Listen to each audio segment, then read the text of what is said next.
a cluster of fruits which has been projected for you during this power manifestation segment, which has black grapes, strawberry, orange, a green apple, a muskmelon.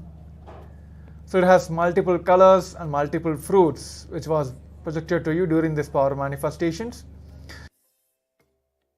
In the Zoom chat, and as well as please pen down as well that what all things you are able to manifest, whether you're able to see the colors or the images, or you might have seen a person, you might have something might have came into your third eye, a person who likes this particular fruits specifically, or you may know that whenever you remember this fruit, you remember that person, or whenever you remember that person, this fruits might come into thing. So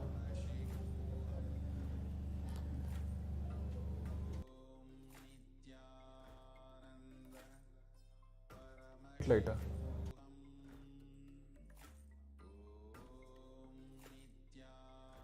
Oh yes, so I think Prakash, I have shared that has seen a white light during the power manifestations in the initial segments. That's good. That's good. Let's start cherishing all these moments. So the whole power manifestation is all about just playing with your oneness. It's just simple as that. Just your gratitude, surrender everything at his feet, the master's feet, and manifesting the powers through our oneness.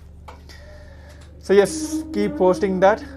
With that, we'll be moving on to the next segment. And also all the other participants, whatever you are seeing through your third eye during this power manifestations, please post all that. So yes, with this, we'll be moving on to the next segment, the second round of the power manifestation. So I request all the participants to put your blindfolds back, keep your eye bands tight. Even if you don't have the blindfolds, pick up your proper opaque cloth, tie your eyes, make sure it is completely covered.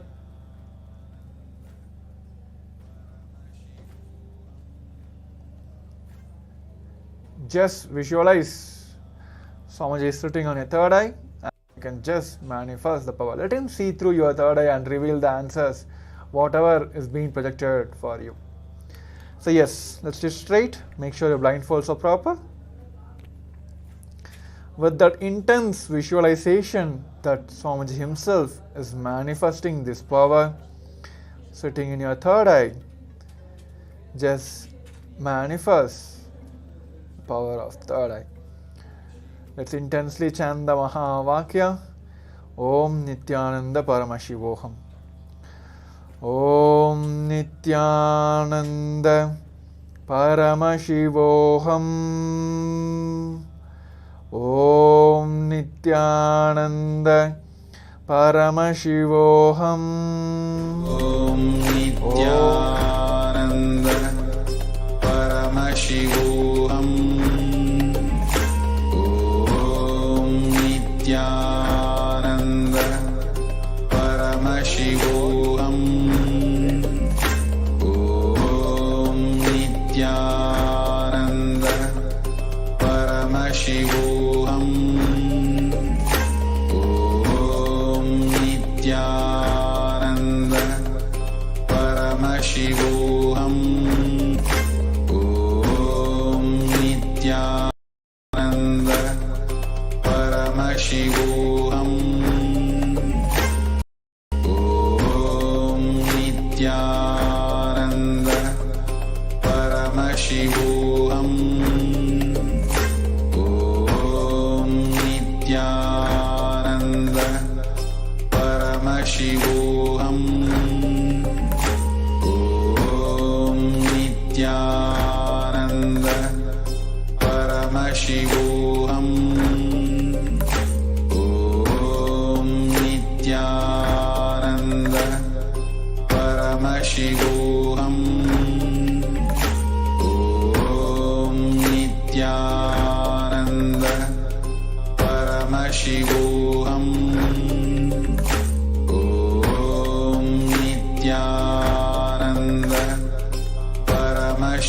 Paramashivoham. Om Nithyananda Paramashivoham.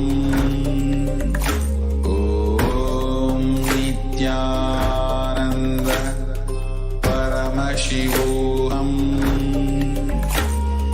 Om Nithyananda Paramashivoham.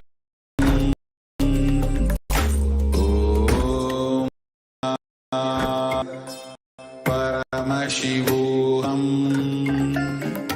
Om Nithyananda Paramashivoham. Om Nithyananda Paramashivoham.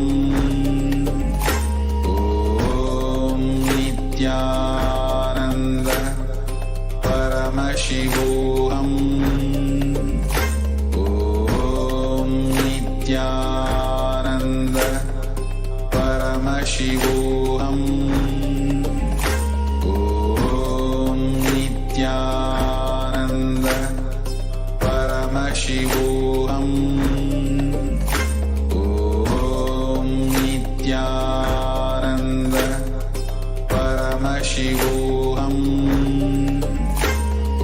Om Nithyananda Paramashivoham. Om Nithyananda Paramashivoham. Om Nithyananda Paramashivoham.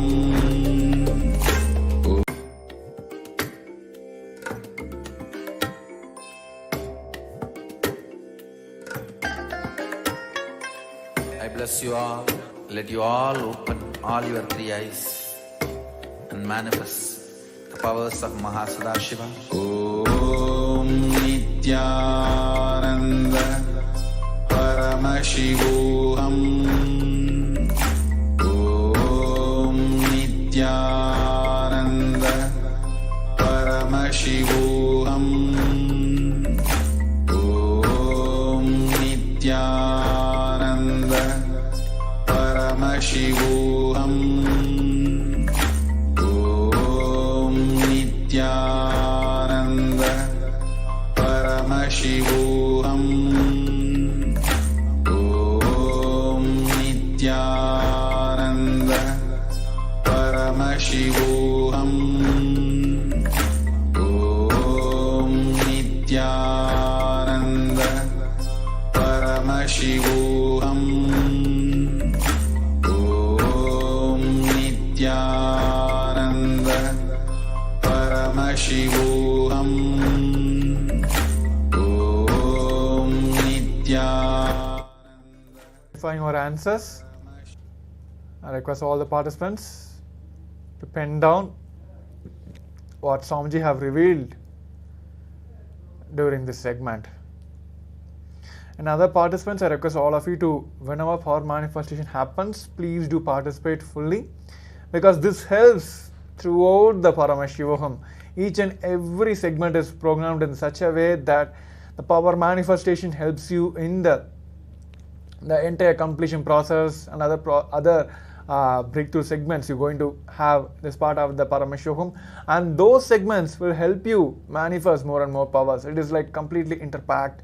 So please attend to all the segments fully. So yes, let us take a quick moments, and before verifying answers, let's take a moments also to share in the Zoom chats. You can type it, and also you can, while during the power manifestation also, you can pen down the entire scenes, whatever you have seen during this. So yes, let us verify our answers now. So it is a kind of a house, a room which has so much of decorative items in the sense of plants, pots, a mirror. It's a completely a perfect scenario of an office room, a side corner for decorations. So it has a wide range of plants, pots, and it has a wide windshield. So yes, so if you are able to manifest whatever you have manifested, please post that, and also take a moment to share with your friends and families, and please also do invite them to be part of this grand happening, the Paramashivoham level 3, which is directly the Supreme Pontiff of Hinduism. So let us now take a few moments to share and invite in your friends and family circle, and please do post in the social medias. Thank you. Please get ready for the next segment. Nithyanandam. Om Nithyananda Paramashivoham. Om Nithyananda Paramashivoham. Om Nithyananda Paramashivoham. Om Nithyananda Paramashivoham. Om Nithyananda Paramashivoham. Om Nithyananda Paramashivoham. Om Nithyananda Paramashivoham. Om Nithyananda Paramashivoham.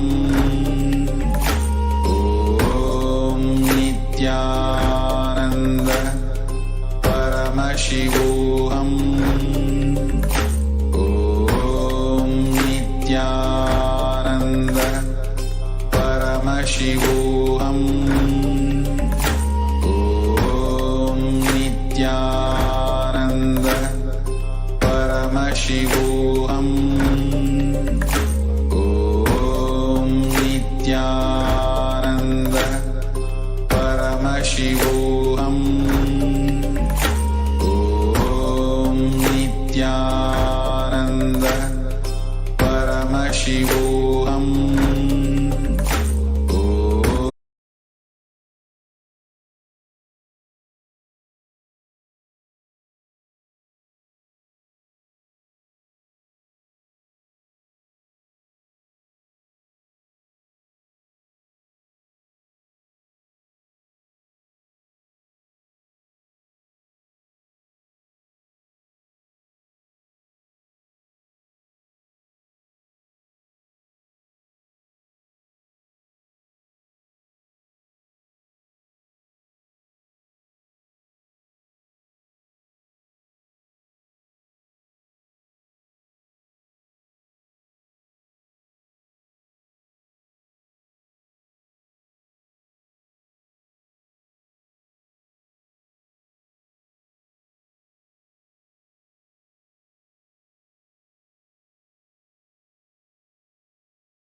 Malyangshu. We're all in the 10th day of Paramashivoham. So, how has it been for you all so far? Ma Gokila, Ma Vivian, Ma Candace. Can I request every one of you please camera? Yes. And today, actually, all the participants, you can invite anyone. See, if anyone is struggling with any kind of psychological disorders, mental disorders, today will really help them a lot. And not just that, the way you behave, the way you carry yourself, in that level, in that core of you, the transformation will happen, because today's Swamiji is going to be rewiring your brain. Yes, you heard it right. Rewiring your brain. How exactly your brain functions, that is itself going to get rewired inside of you. All right. Now, let's enter into our very first session. In this session, we are going to be learning about the Swarupa Samadhi. What is this state of Swarupa Samadhi, and how you can experience Swarupa Samadhi? Thought is nothing but your inability to cope up with reality. The definition of a thought, as per Paramashiva, inability to cope up with the reality. Whenever you are complete with the reality, you just function without something called thought. If you know you are thinking, there will be an incompletion and itching, irritation. If you are acting out of completion, there will not be any thoughts. There will be signals, there will be instructions, there will be orders from your consciousness to you. But there will not be thoughts. Understand? Signals coming from your consciousness, instructions, orders, commands coming from your consciousness to function, to be alive, to be active, to do something, is not to be confused with the irritating, itching, confusing, incomplete, internal incompletion thoughts or thought currents. Listen. Thoughts are not needed for the consciousness to own, possess your intra-organ, internal organ and your body and move your life. You need to know, you confuse between your thoughts and the instructions of your superconsciousness to your consciousness, to your consciousness, to your intra-organs, from your intra-organs to your internal organs, from internal organs to your body. Don't confuse that and this. Listen carefully. Paramashiva moves this whole universe without thoughts, being in the state of Paramashanta Swarupa. That shows thoughts are not needed to run your existence as Paramashiva manifested it. Thoughts are your feeling something is missing, inadequate, not enough, incomplete. That insecurity, suffocation, incompletion, that generates something cranky, worms going in your brain.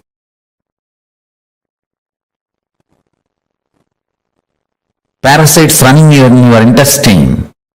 That crankiness,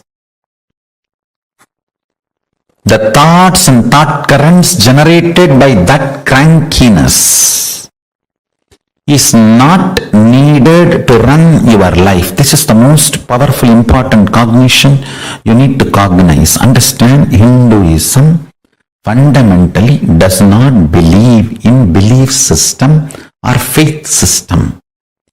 It very clearly explains the methodology of powerful cognition-based functioning system. I am not going to tell you, believe, you don't need thoughts to run your life. No. I am going to say, Shravana, listen, Manana, internalize, Nithyananda, start living this powerful cognition. So the powerful cognition I am giving you now, Paramashiva, running the whole universe, much more than what we are running in our life. He is running it from the space of Paramashanta Swarupa, without any thought currents, out of pure intelligence. When he can run, you can run. Decide, you will be in the space and state of Paramashiva, Paramashanta Swarupa, and live your life. You will see thoughts and thought currents become redundant. They just fall off from you. Like a old skin getting peeled off and falling. The old hair falling. Old nail falling. Just like old things fall off from you. The ideology you need thoughts and thought currents to run your life will fall off from you. Meditate on this powerful cognition. Internalize it,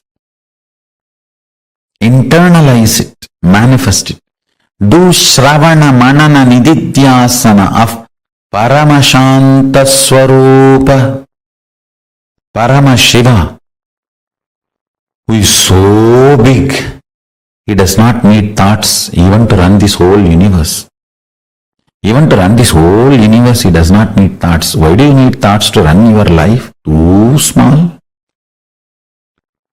Decide to be in his space by listening, internalizing and manifesting this powerful cognition in your inner space. Live and experience thoughtless space. There is a space below your heart center, above the navel center, Anandagandha chakra, where all the 21 chakras, above 7, middle 7, below 7, all the 21 chakras merge in. In that Anandagandha space, remember you are Paramashiva. What you feel as Paramashiva, what you feel as I and Paramashiva is one and the same. With that decision to cognize Paramashivoham, Paramashanta Swarupa, Paramashivoham, he will manifest more and make you cognize you don't need thoughts and thought currents to run your life. Without thoughts and thought currents, just by directly manifesting his intuition and Paramashanta Swarupa, you become more and more efficient,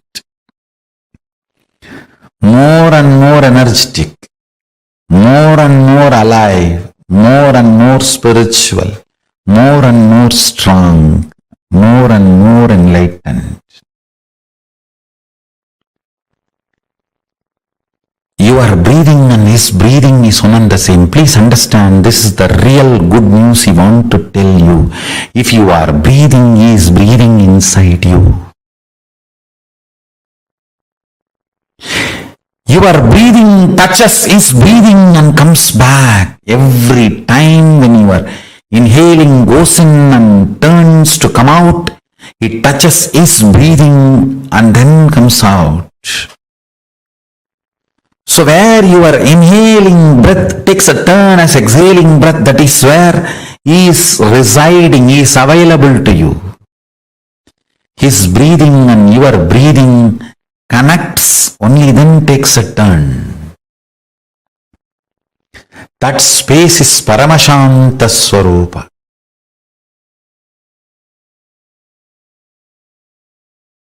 We may think, why do we need to know all this?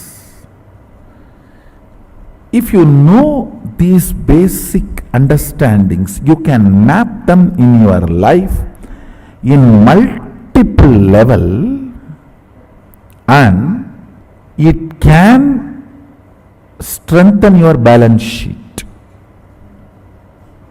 Understand? It can make you healthy, wealthy, happy, blissful, because many of these understandings awakens those dimensions of your brain. Already, if you are feeling too much is happening in your brain, raise your hand. Good. Those electrical signals, understand? When the owner is introducing his home and you are sitting in front of him, his neurons, brain neuron activity mirrors in your brain.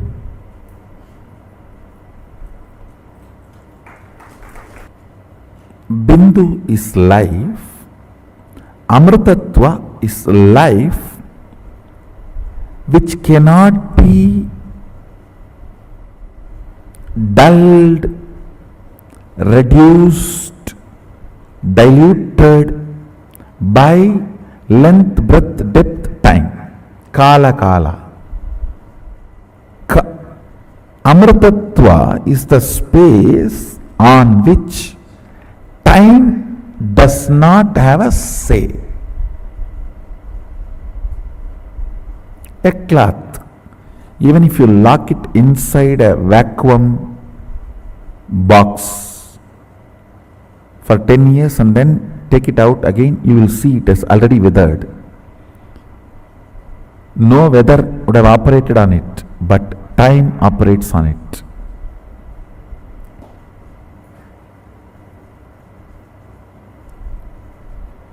If you do not allow the time to operate on you, you don't die. If you don't remember you are aging, you will not be aging. That's the truth.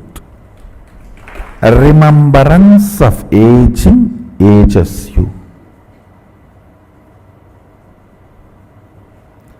The number of time you remember you are aging makes the aging effects on your system. Sadashiva gives an instruction in Agama. Remember, Sadashiva is ever 16, and remember you are he. In those days, that 16 is something like a peak health and peak possibility. Even if you are brought up in a Gurukul way of life, by 16 you will manifest all the powers. So that is the reason that 16. Now, length, breadth, depth, time, space, all these are called dimensions of universe. The Shabda, which is byproduct of depth, Nada and Bindu, which is byproduct of time, Nada, Bindu, Amritattva, it's called Amrita Kala. These things, these heads above, they are called multi-dimensions of the universe. Understand? You cannot call Shabda as the fourth dimension of universe. No. Third multi-dimension of the universe is Shabda. Fourth multi-dimension of the universe is Nada Bindu. Fifth multi-dimension of the universe is Nada Bindu Amritakala.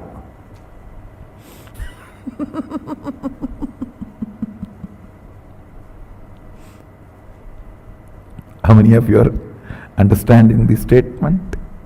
First dimension is first dimension. Second dimension is second dimension. Third dimension is not third dimension. Third multi-dimension. Because with the third, the new dimension of Shabda is introduced.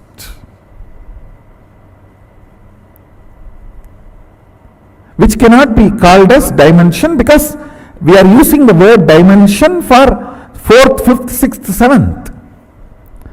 Third multi-dimension is, see, for example, the third multi-dimension depth has length, breadth, time and depth all together. Sorry, not time. Length, breadth, Shabda and depth together is third multi-dimension.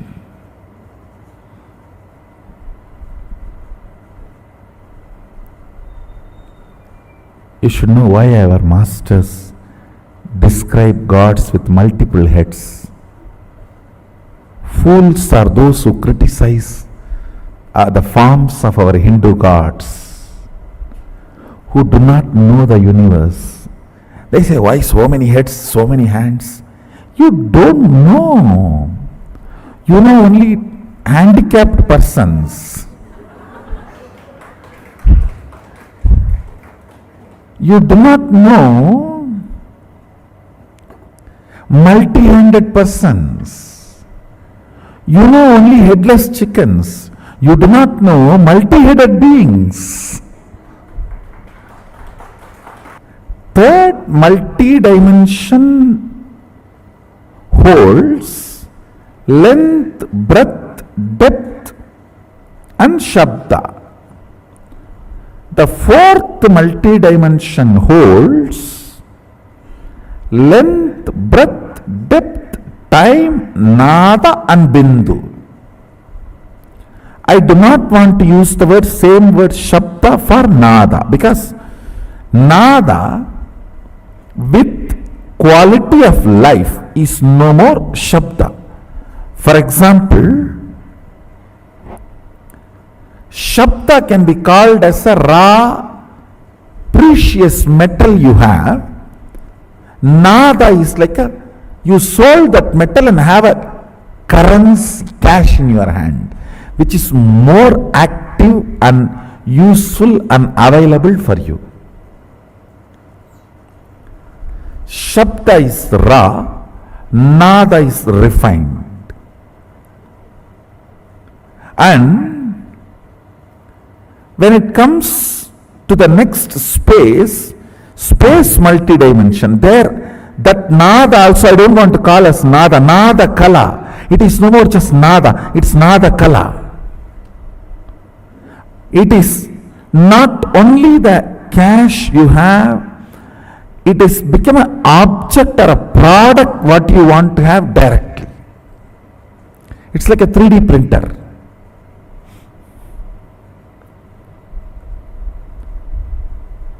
Out of Nada Kala, you can just directly do 3D printing of anything you want.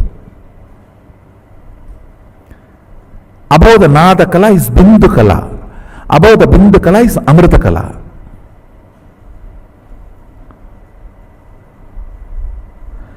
The qualities, units, understandings about this multi-dimensional universe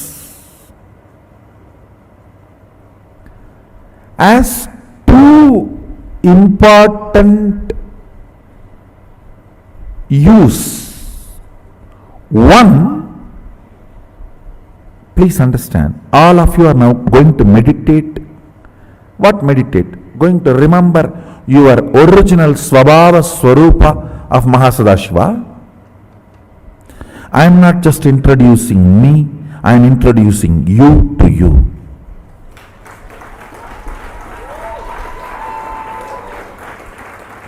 I do not talk to anybody who is less in my stature. Understand? This science is called Rajavidya, means a king does not talk to somebody who is less than his stature. This Vidya cannot be taught to somebody who is less than my stature.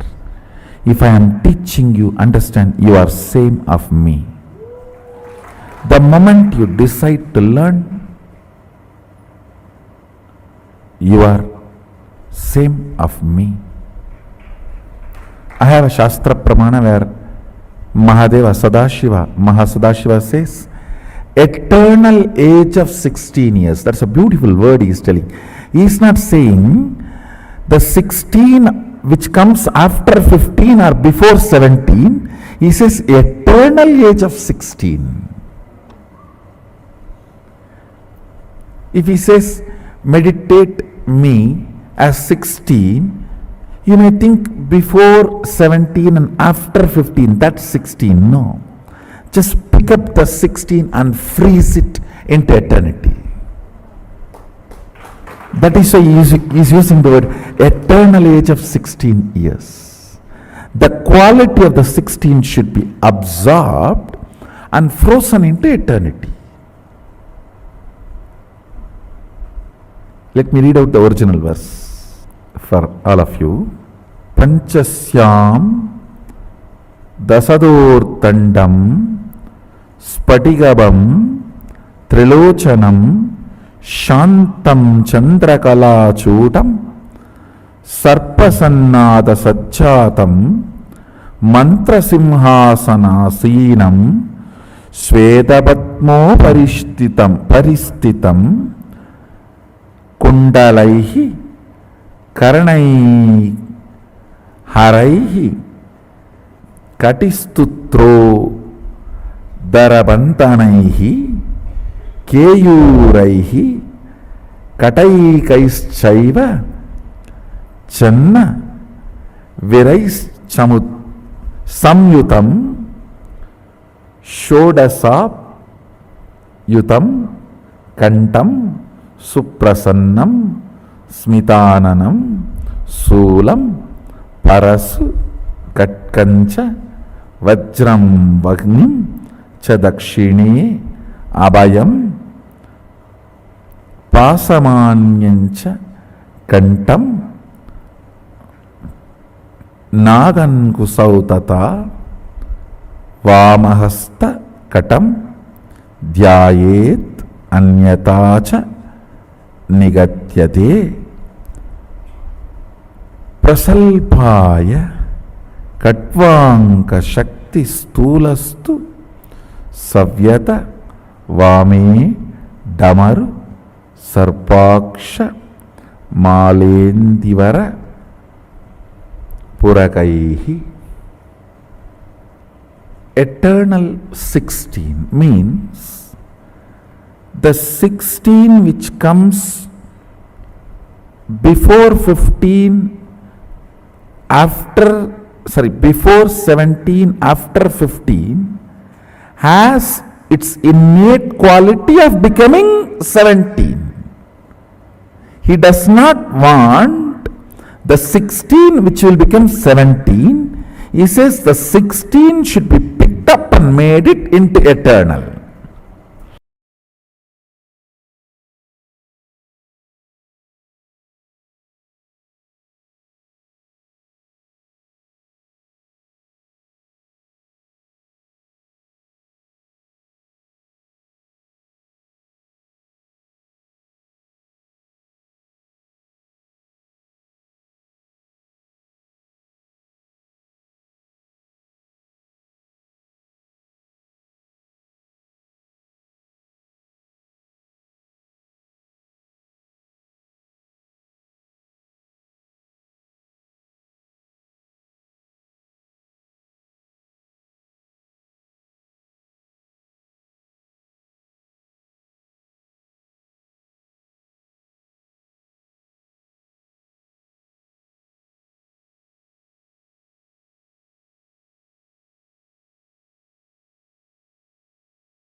Nithyanandam.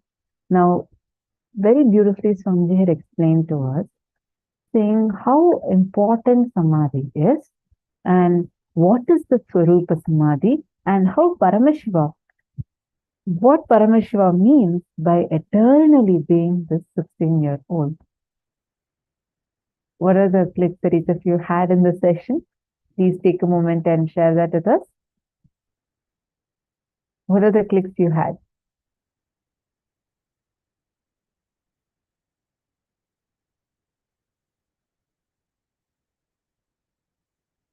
What did you understand as being eternally 16 like Paramashiva?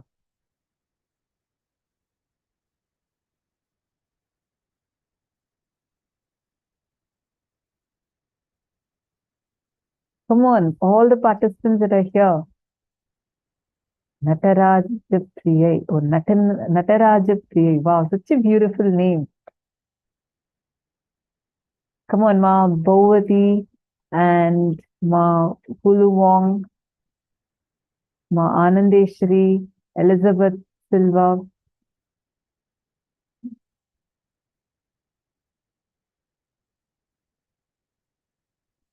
Please share. What did you understand when Swamiji said being eternally 16? What did you understand by that?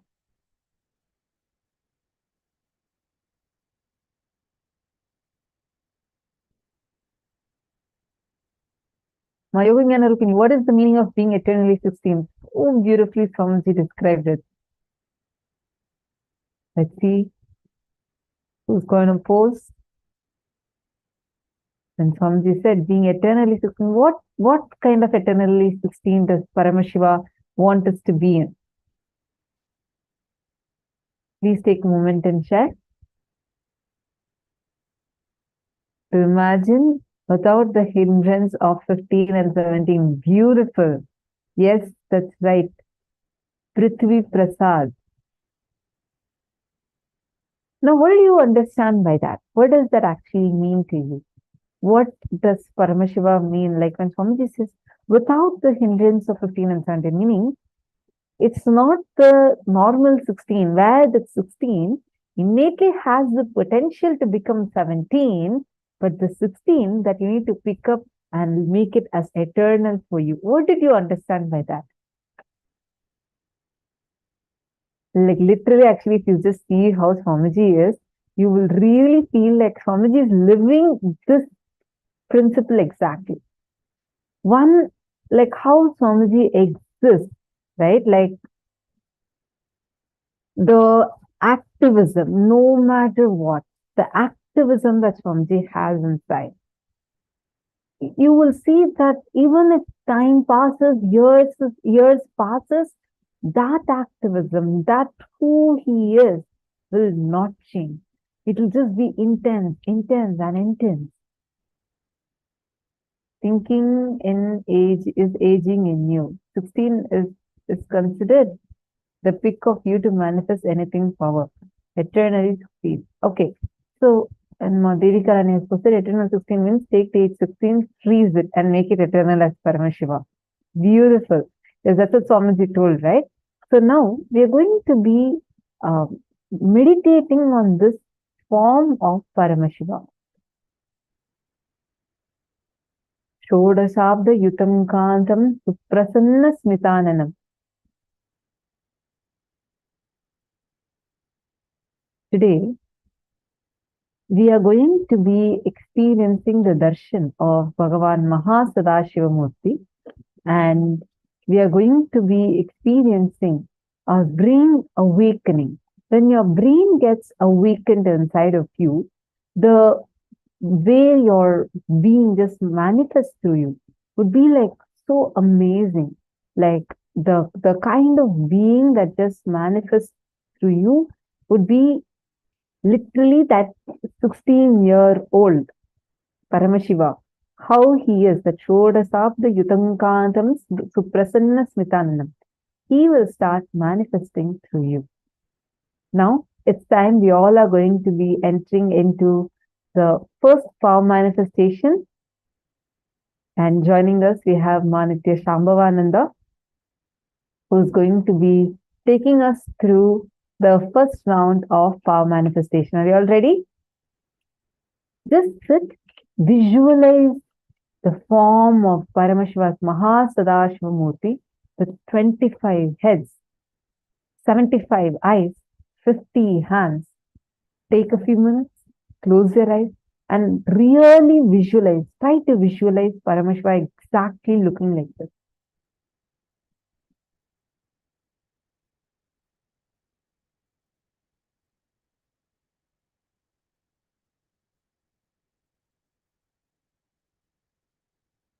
Take a few minutes, close your eyes. You're going to be playing the Mahavakya. You're going to visualize yourself as Paramashiva with 25 heads. Please close your eyes. From this, only the power manifestation starts. Second power manifestation, sorry, I meant like right after the Jnana session.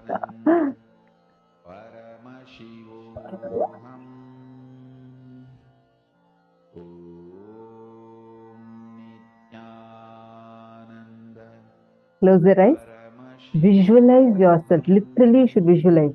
Okay, one head. You should visualize your face into 25. First, your head. And in the first row. Sorry. In the first row, there are 9 heads. And then there are 7 heads in the second row. Third row has 5 heads. Fourth row has 3 heads. Fifth row has 1 head. Visualize yourself. Literally, each head of yours.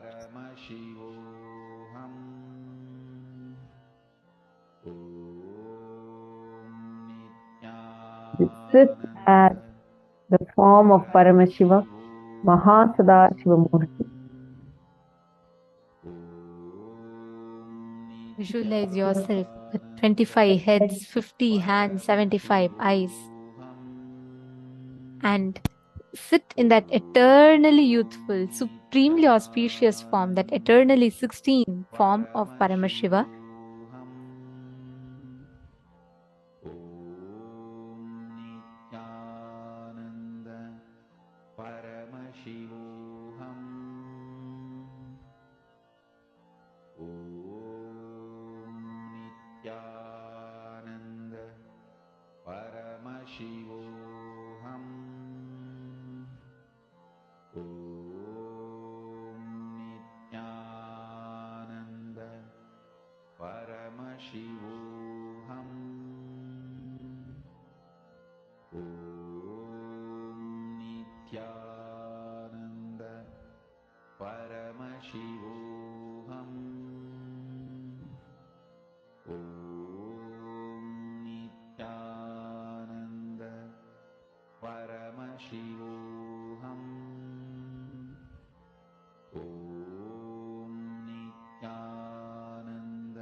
Om Nithyananda Paramashivoham. Om Nithyananda Paramashivoham. Om Nithyananda Paramashivoham. Om Nithyananda Paramashivoham. Om Nithyananda Paramashivoham. Om Nithyananda Paramashivoham. Om Nithyananda Paramashivoham. Om Nithyananda Paramashivoham. Om Nithyananda Paramashivoham. Om Nithyananda Paramashivoham. Now, let's enter into the power manifestation. The whole space of power manifestation, as Swamiji has initiated us, comes from that being of Paramashiva. When you are able to sit, knowing that you are Paramashiva, you are Mahasadashiva, 25 heads, 50 hands, 75 eyes, you manifest intensely the powers of Paramashiva. Now, we'll be going to manifest advanced consciousness over matter. So, in the first few days of the program, we had done the manifestation of consciousness over matter at the basic level, starting with moving the coconut on your hand and moving it on a silicon object. In today's day, we're going to be doing very advanced this consciousness over matter power. For this power of consciousness over matter, actually the vision that Swamiji has given is like you'll have a coconut, and when you walk, it'll follow you like a pet. You know, nowadays we get these suitcases which are magnetic and they just follow the person without the person having to pull it. How many of you have seen these suitcases? Can just post a quick yes. How many have seen the type of suitcases which are, they have some magnetic equipment where you just walk and it'll follow? I have seen this in the airport a couple of times. Exactly like that, except without any external force, without some magnetic force, gravitational force, no. Just through the consciousness. Swamiji says the fifth force of nature, consciousness. You'll be able to literally make the object, a coconut, any object follow you, almost like a pet. So this is the power of consciousness over matter we're going to be entering into today. We'll start with the Shastra Pramana for the power of consciousness over matter. The Shastra Pramana for the power of consciousness over matter is from the Vijnana Bhairava Tantra, Dharana 95, Sutra 120.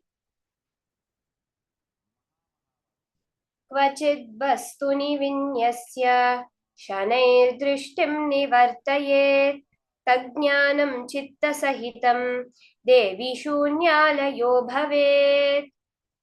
Bhagavan Paramashiva says, having fixed one's eyes on a particular object, vastu, one should slowly withdraw the sight from that object.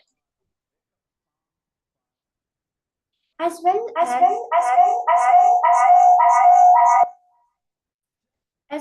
slowly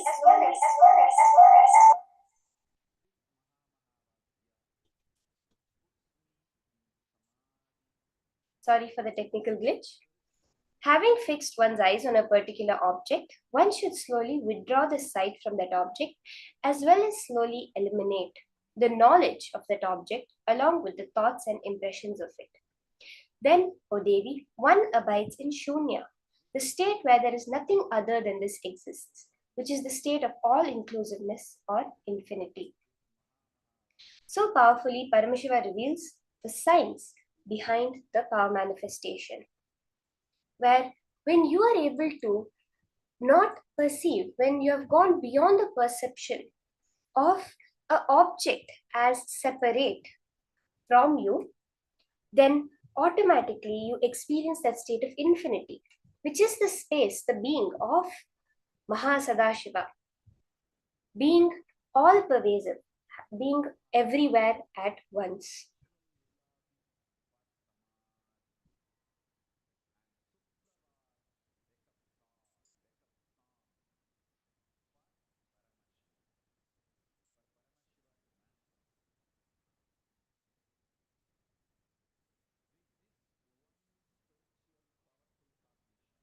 The Apta Pramana for this power of consciousness over matter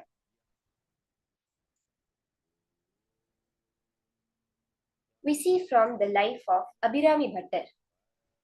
So there's a very beautiful incident from the life of Abhirami Bhattar, which actually earned him the name Abhirami Bhattar. On the full moon day, on the no moon day, it was a very special festival day in his temple, in the temple where Abhirami Bhattar used to worship Devi Abhirami.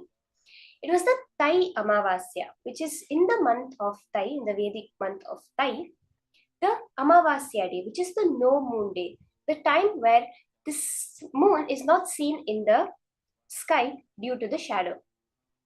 So for this special occasion, all the devotees had gathered in the temple, and at that time, the king ruling that area, Salboji I, had also come for getting the darshan of Devi Abhirami.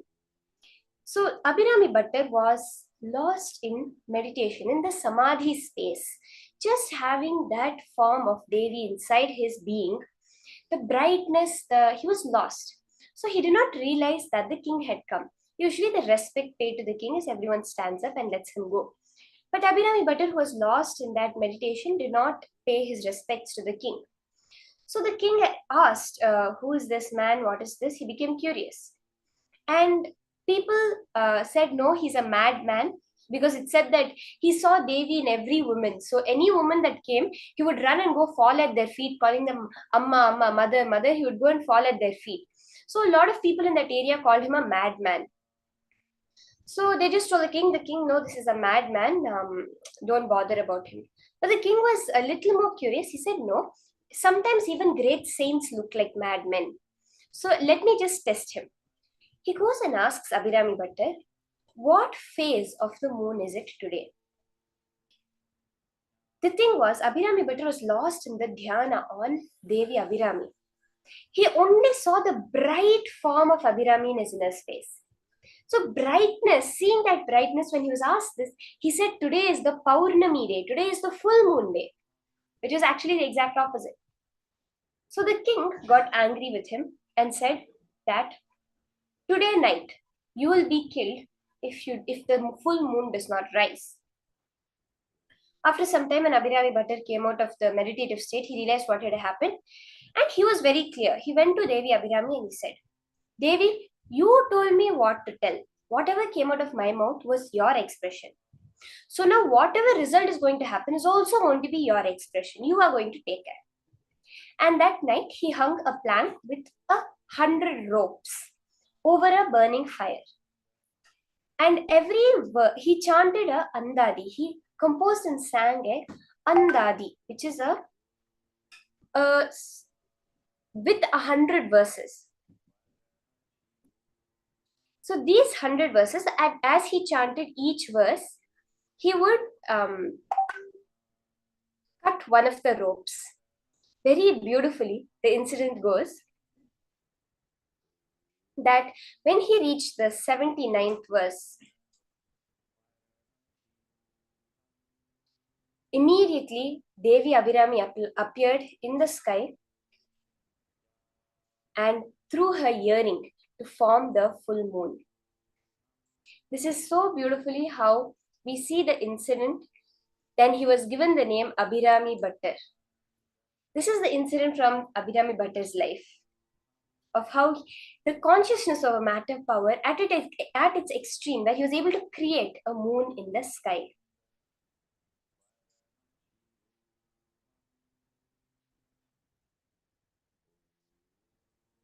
We also see so many instances from Swamiji's life that he has shared, where through the power of consciousness over matter, Swamiji himself was moving the rocks as a child.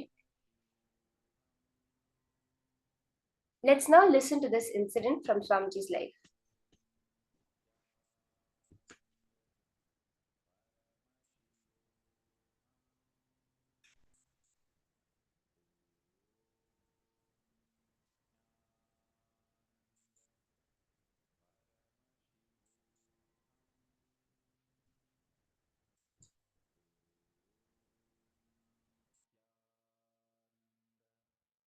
Raghupathi Yogi. Raghupathi Yogi will do all kinds of this weight lifting and everything.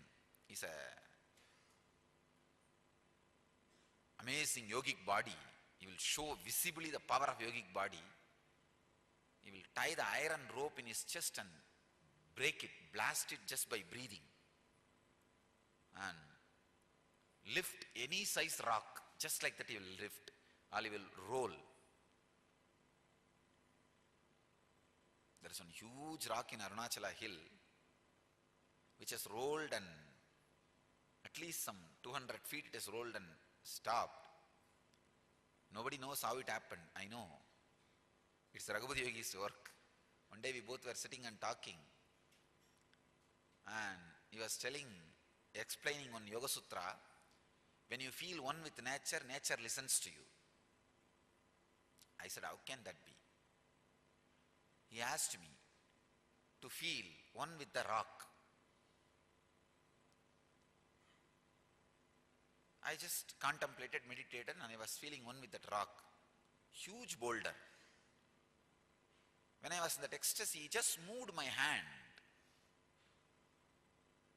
Suddenly, without telling me, he moved my hand. I literally saw the whole boulder rolling. I did not touch, there is no physical contact with that rock, boulder. Just that feeling one with that rock, when he moved my hand and that boulder started rolling, I started shouting, oh, what happened, what happened, what happened, what is happening? Stop, stop, stop. Then he stopped my hand and the boulder stopped. I think from that time only I started shaking people.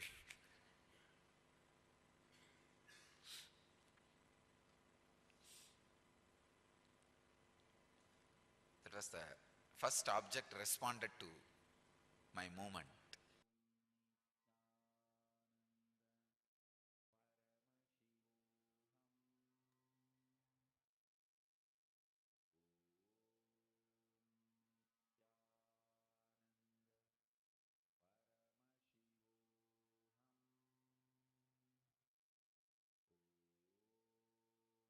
Now, the science of consciousness over matter, right? If you just listen to what Swamiji revealed just now in this clipping, when you understand that the matter in front of you is, see, typically we all think, oh, what can I do? It's an object, it's fixed, nothing can be done, I can't do anything much about it. And as long as you carry that in your inner space, and every time you carry that as letting it sit in your inner space, you will never experience the power of yourself as consciousness. What you can do as consciousness. It is just a matter of our cognition. When you cognize, when you understand that your consciousness and the matter in front of you does not have so much power over you, you will see reality different. See, understand, Swamiji always tells, power manifestation is about experience. It is not about you manifesting, not manifesting. It is not about the result. It is about the cognition, the experience that it gives you. What is it that you experience? If you think that the object in front of you has more power over you, It's the same you're going to apply even to different situations in life. If you understand that you are more powerful, the way you cognize this, the way you experience this, everything will be completely changed. Getting it? Now, can I request every one of you to place an object in front of you? Manifest this experience, okay? Today we are going to be doing it in different levels. Give yourself this experience, how you as consciousness, your existence as consciousness is more powerful than the matter. That matter can be different. Today it can be coconut. Tomorrow it can be not having money to manifest something. All of them are matter, right? All the situation outside of you is a matter. You are consciousness. And even that matter is an extension of you as consciousness. It is just a lower frequency matter. Lower frequency consciousness, that's all. So listen very carefully. You're now going to be making your experience, reiterating to yourself that your existence as consciousness is more powerful. Getting it? Okay. So let us understand how you can manifest this process exactly. You're all going to be moving a needle in water. Exactly as per your will. How you want it to move, you're going to be moving a needle in the water. Shall we all start? Please sit straight.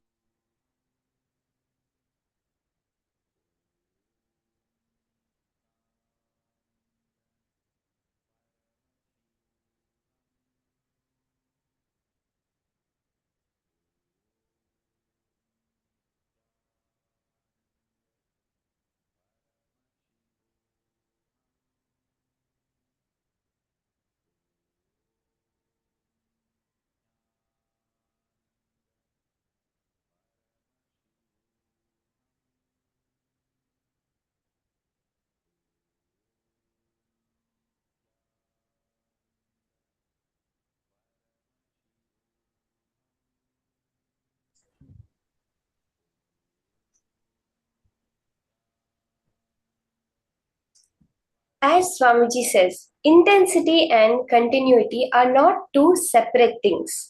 See, energy and matter are actually not two.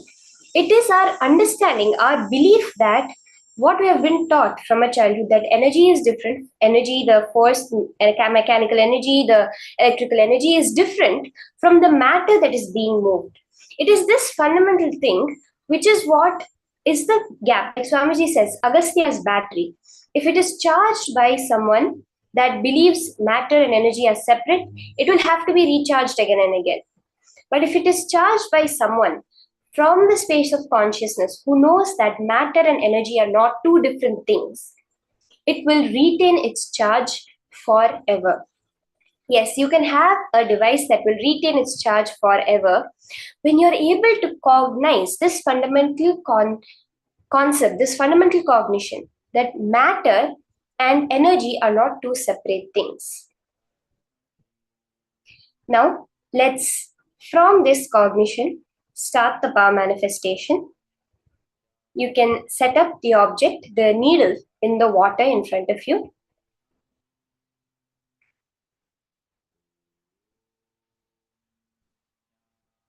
Please make sure you're taking a recording of the manifestation happening.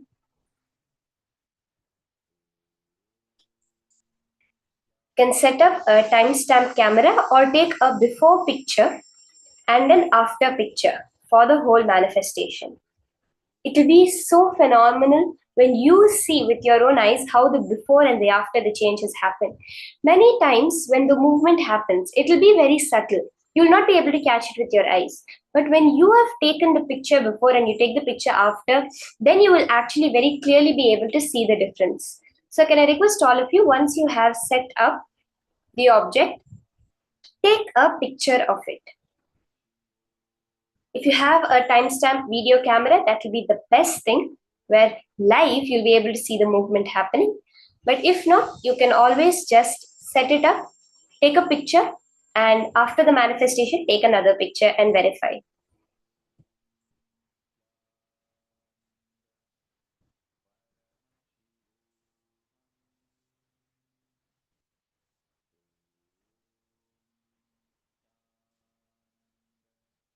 So are we all ready to start now? Can I have a quick yes from everyone? If you're ready to start the power manifestation. Beautiful. Now we'll start with connecting to Swamiji, chanting the Mahavakya.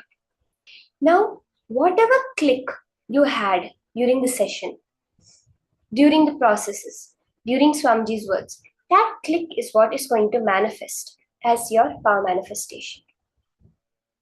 It is very, very important not to be constantly worried about the result happening.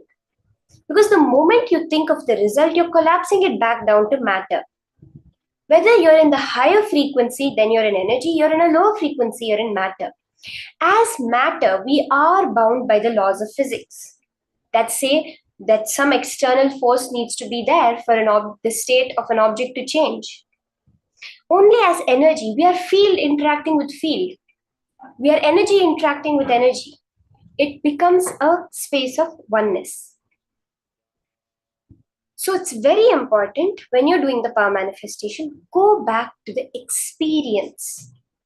During darshan, that feeling you had within you, the minute you felt Swamiji, when you saw Swamiji first on the screen, or else the experience you had when you had some powerful click, that feeling connection with Swamiji, that Guru Bhakti, bringing that, unclutching from any other thoughts that may be distracting you, and filling your being, vibrating with the Mahavakya.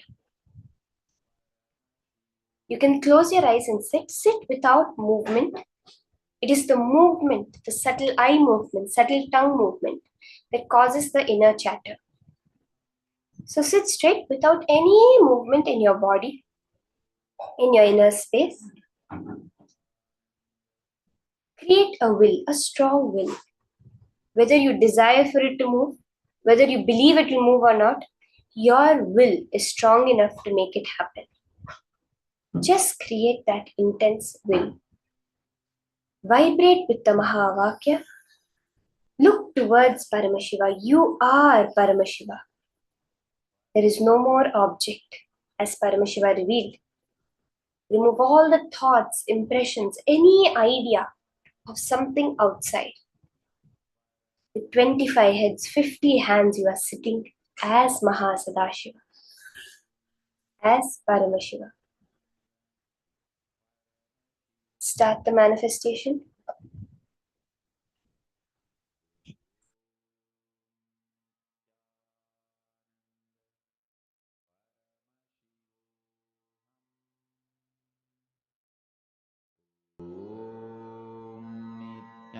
Nithyananda Paramashivoham.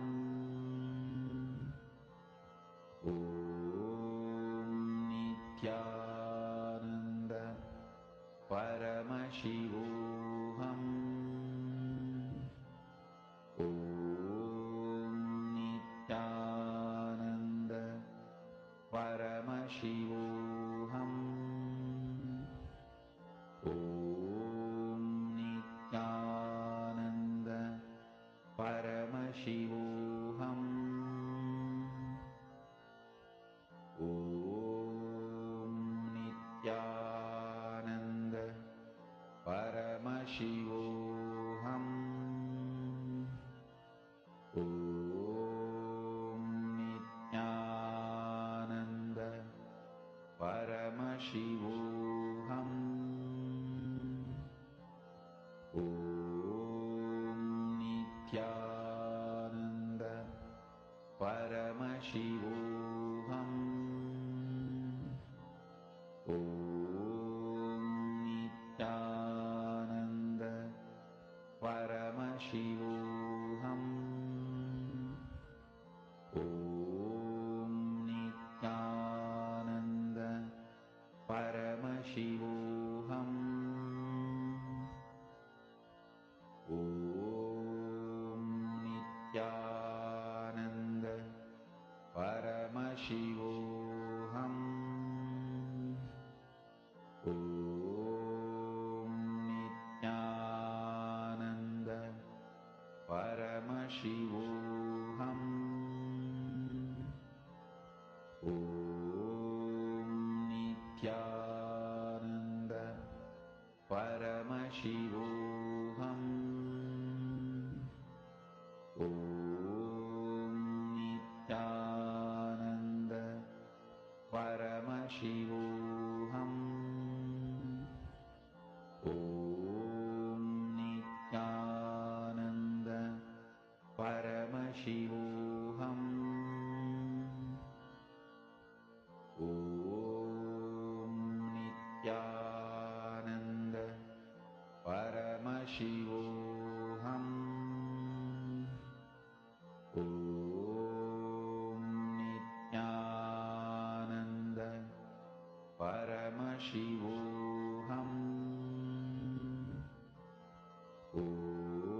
See, again and again, you will notice where maybe some sound that happens around you, or some feeling, or you're feeling hot. At this time, when you're sitting and doing the power manifestation, you will start to see many things coming up. I need to use the restroom. I'm feeling really uncomfortable. I need to turn on the AC, or I need to turn on the heater. When these things start coming up, this is what are the thoughts.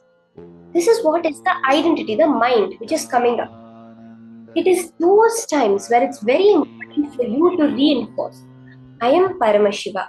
I am sitting in the space of KAILASA, eternally 16, radiating the space of oneness. At that time, reinforcing again and again. Again, it's not about the object moving, it is about you experiencing that you are Paramashiva and that object is also Paramashiva. That's all. Forget about that you're trying to move the object, you've made the will. Now that will do the job. It is Paramashiva who will do the job. You have to focus on connecting to Paramashiva and connecting to Swamiji on unclenching. Remember this. Sit again. Do not open your eyes. Keep your body without any movement and your inner space without any movement throughout the power manifestation.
Paramashivoham. Om Nithyananda Paramashivoham. Om Nithyananda Paramashivoham.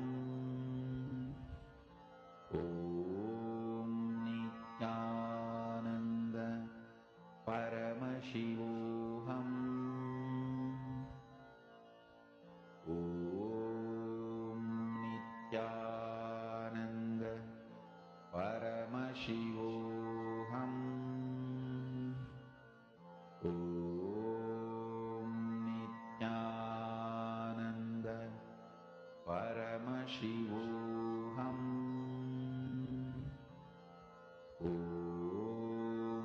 Nithyananda Paramashivoham. Om Nithyananda Paramashivoham. Om Nithyananda Paramashivoham. Om Nithyananda Paramashivoham.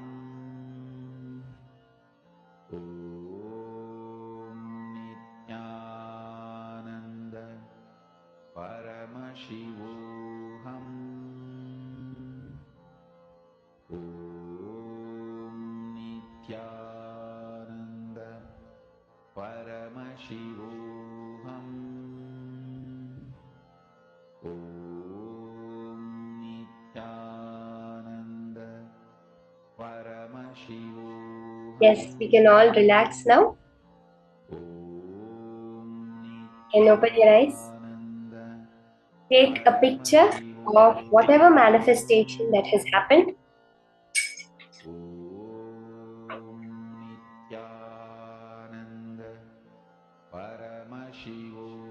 I request all the participants, take a picture of the manifestation now.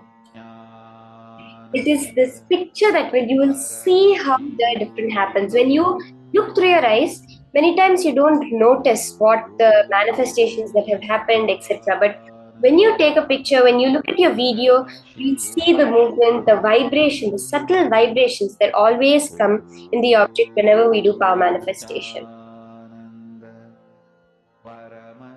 In this next session now, we're going to be understanding and learning more about Mahasadashiva Murti. Who is Mahasadashiva Murti? What is his manifestation? What are all the higher sciences Swamiji has revealed about Mahasadashiva Murti? Let's now hear about this from Swamiji himself.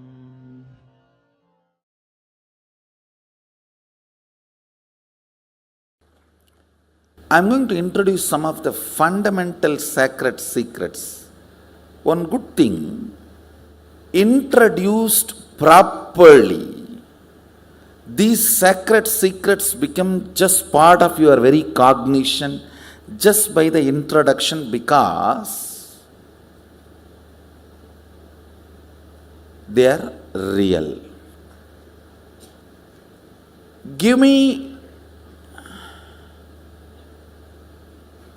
little friendly ear, that's all I want. I commit with you, I'll make the cosmos into your experience. Understand?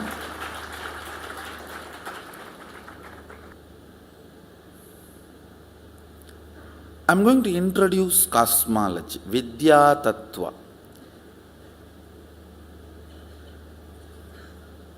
As per the Agama, so for every concept or idea I introduce, I will give you the original verse. I will first give you the understandings, then I will give you the verses. Every truth now I am going to introduce you. I will give you the original verse. just I do not want to interrupt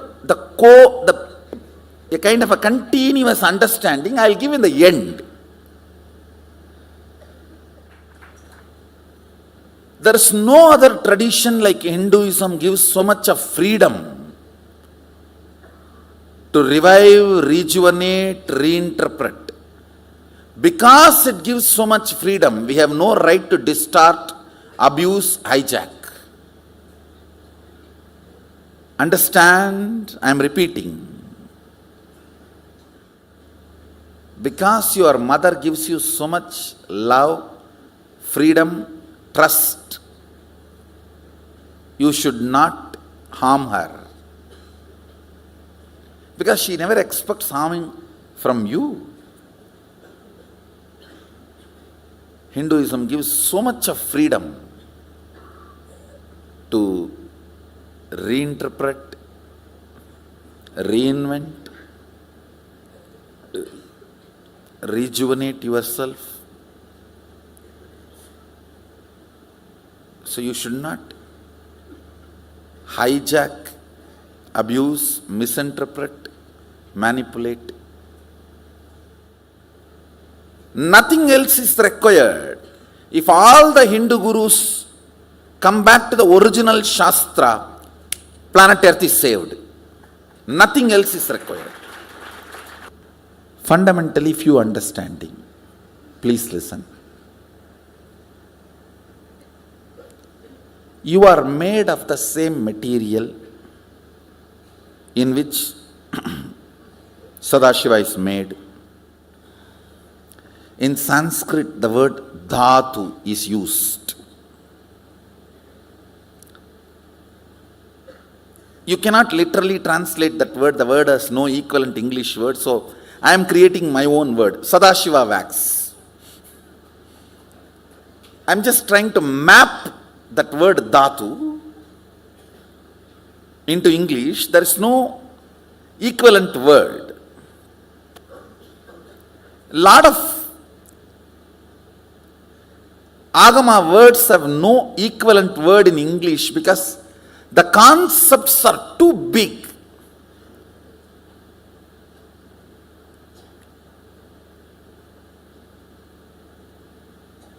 So this word, when I utter Sadashiva wax, you get a certain idea. Oh, it's a kind of a wax material in which Sadashiva is made. I am also made in the same way. Same material. So this understanding, this thought current is captured in that one word dhatu. Mahadeva uses the word dhatu in this to explain this thought current. So, I wanted the original Sanskrit word to be introduced. Reason one, so I will not forget it. Every time I will repeat. Second, when I give the original verse, you will find this word as a key word in the original verse. You are made of the same material in which Sadashiva is made. Mahadeva says in Mrigendra Agama, as my own extension, when I decided to become many, to celebrate my existence, I manifested whatever is experienced as reality. Let me repeat. Listen. When he decided, I am using the word he, so you don't feel offended. But it's me, I. At least when I am teaching you this truth, I am simply radiating, only then I can put me in you. The me in me is only sitting as me in you. These two only is talking to each other. Understand, I can only talk to me and give my understanding. I cannot talk to anybody else and give my understanding. So the me resides in this as me, is residing in all of that as me. So that me, through this me, talking to me.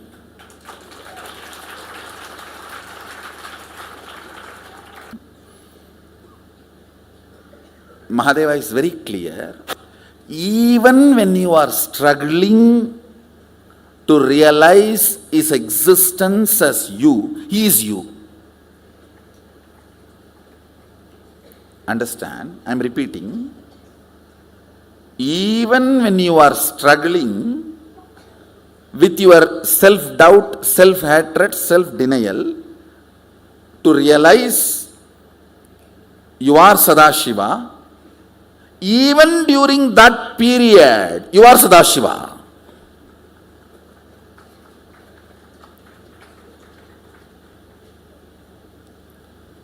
So you do not need to feel shy to tell yourself and others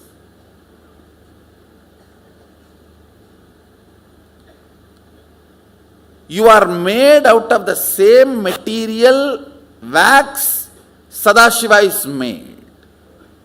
Listen carefully.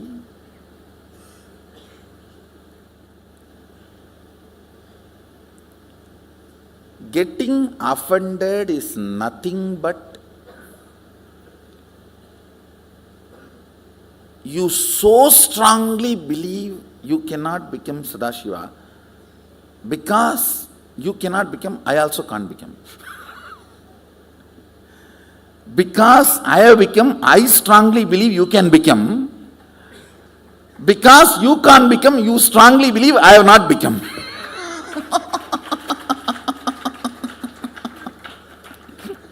And this is what is the whole fight going on. So second, listen, Mahadeva says, I became many to celebrate my existence.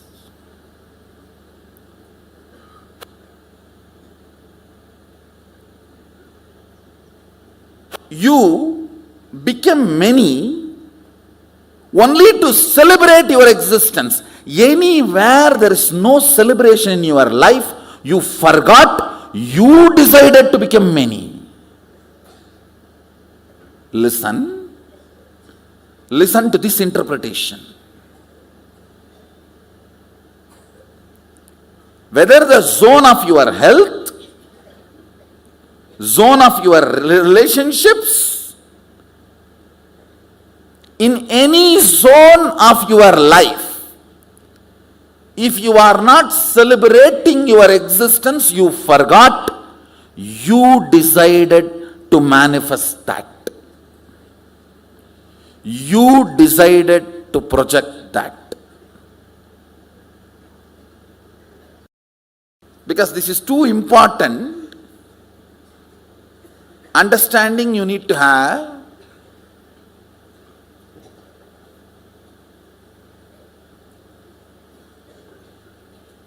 Wherever you are not celebrating your existence, whether your health, your relationships, your wealth, your relationship with humanity, your relationship with life, your relationship with nature, your relationship with existence, your relationship with cosmos, anything you forgot, you decided to become that, you decided to manifest. If you know you are manifesting, it is celebration. If it is not celebration, you are manipulating your own manifestation. Next verse, Mahadeva is introducing why he is talking about cosmology. Please listen carefully. If you don't know cosmology, after your death, even if all the 11 dimensions are there, you will not recognize them. Now do you understand why I am introducing cosmology to all of you? Please understand. If you cognize there is only one birth, there is only one plane, and there is no next birth, there is no other higher planes. If you function only on that cognition, after death, when all the dimensions of the universe opens, you will be overwhelmed, you will not recognize any of them. You will be stuck to your dead body. Please understand. Mahadeva introduces why he is talking about cosmology. Understand, I am talking with the responsibility. See, for example, you are asking me how to go to Bangalore, and I am giving you the whole GPS understanding. I am responsible for what I am talking, because the moment you go out, you are going to follow what I am saying. And I don't want you to be stuck somewhere and get into trouble. Even for Bangalore GPS, how responsible we behave. Don't you think the Cosmos GPS, I will not be that responsible with you? Understand.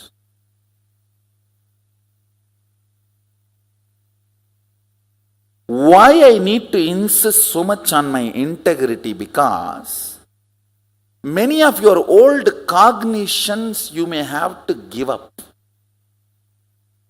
Surely there are multiple births. Please understand. It's not faith, it's a truth. People ask me, do you believe in reincarnation? I say, no, I don't believe. I just know reincarnation is the truth. Multiple births and multiple planes of existence is the truth. I am not declaring any supremacy. I do not want you to miss the science I am introducing due to any of the stupid thought currents. Even if you have missed power manifestation, it's okay. Don't miss what you are going to do after your death. Your cognitions now, please understand, your cognitions now matters what you are going to decide after you leave your body.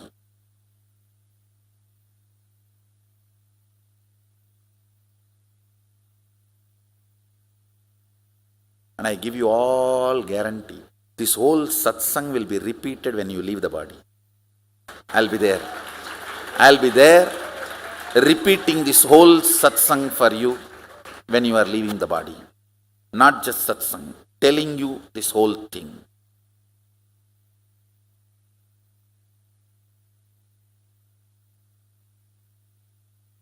What you cognize about you, universe and Mahadeva, Sadashiva matters, because you are going to decide when you leave your body the ideas you have about these three, many major decisions of what to do further.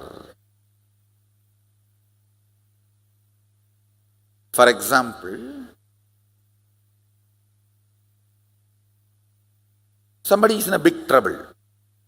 Only if he knows what all countries he can enter, what all possibilities he has, he can take the best decision for his future.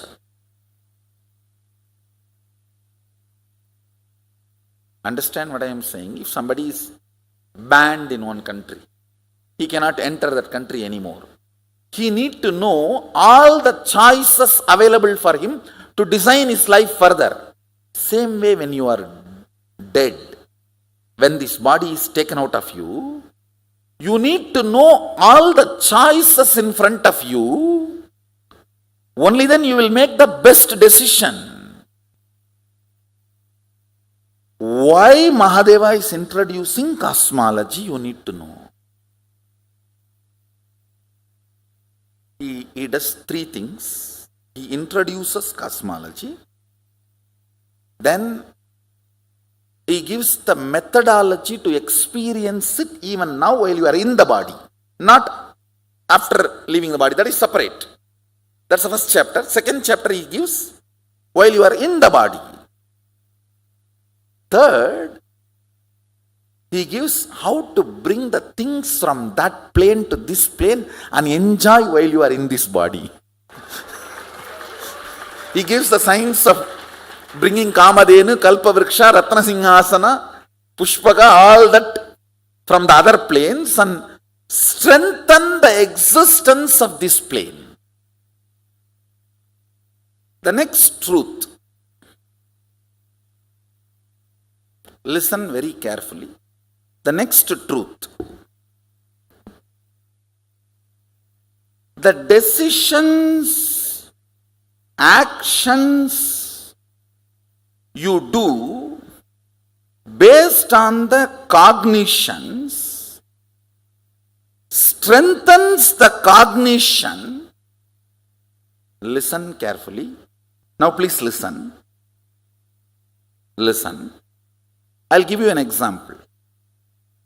You cognize because I am telling or your grandmother told there are multiple births.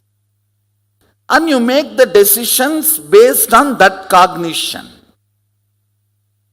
It can be good or bad. It can be good. Oh, because there are so many births, let me not do anything wrong. So I will not suffer next birth. Let me do good. I will be happy next birth. That is a good decision. You can even do bad decision. Oh, there are so many births. Why to do anything? Let me just loiter around and I will come back and do anything next time. What is the urgency? We have enough time. You can cognize that also. Whether good or bad does not matter, but the number of decisions you take and actions you do based on the cognition strengthens the cognition. Listen. Even if you decide just to lie down because there is eternity in front of me, what is the use now? Come on, such a nice breeze and nothing to do. You may not have many things in this world now if you decide not to do anything from this cognition of multiple janmas are there, but the cognition gets strengthened. Listen to this idea. I am repeating. Good or bad does not matter. Good or bad you decide based on the result on this birth. Good or bad does not matter. Number of decisions and actions you do based on the cognitions strengthens the cognition's existence in you. The cognition gets more and more grounded in you. I'll give you one by one understanding. One by one. So it just becomes part of your cognition. And now when I read Agama, I am wondering what an amazing teacher Mahadeva. Every step beautifully, it is like sipping a cup of coffee only. He doesn't tire our logic at all. He takes us so beautifully and suddenly gives that opening. So I am following exactly as he is and translating it. The part I am teaching you all now is the Vidyapada of Kamigagama. The chapter name is Mrihendragama, and I will give you the verses. End of the session, you can read and understand whatever I am talking to you. Cosmos is introduced by the fellow who created it. He himself is telling what he created. So this is the most authentic version. Especially when it comes to knowing about universe and all, don't learn from silly conversation books and silly conversation ideas, concepts. Be very careful, because that is too risky. Whether you practice yoga or your understandings about the cosmos, life, always find the original Shastra Pramana. Please understand, my first priority is keeping the authenticity of the Shastras. Even power manifestation is second priority only. Understand? Shastra works. Not whatever works is Shastra. No. Understand? Not whatever works is Shastra, Shastra works, is my statement. Understand? Now, if we both sit and please listen.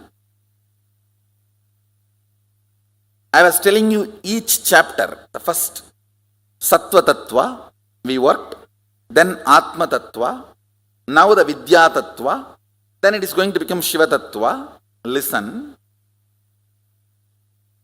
Atma Tattva, Mahadeva teaches to Subramanya while he is training him for waging a war. This Vidya Tattva, which I am going to talk now, he is teaching to Devi when she is sitting on his lap. Understand? Exactly the same way in our temple, Devi is sitting on Mahadeva's lap. This need to be taught with a very intimate trust. Literally all of you are sitting in my lap now. It is not physical, it is the kind of the understanding and intimacy where we both know we are integrated to each other. Understand? Because I am talking about something unmanifest, avyakta. Yes,